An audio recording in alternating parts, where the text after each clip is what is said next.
Di mo maintindihan kung ba't ikaw ang napapagpan ng halik ng kamalasan. Kinapang mong marahan ng hagdanan para lamang makidlatan sa kaitaas-taasan. Ngunit kaibigan, huwag kang magpapasindak.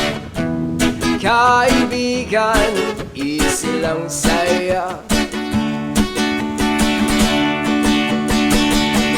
Dahil wala rin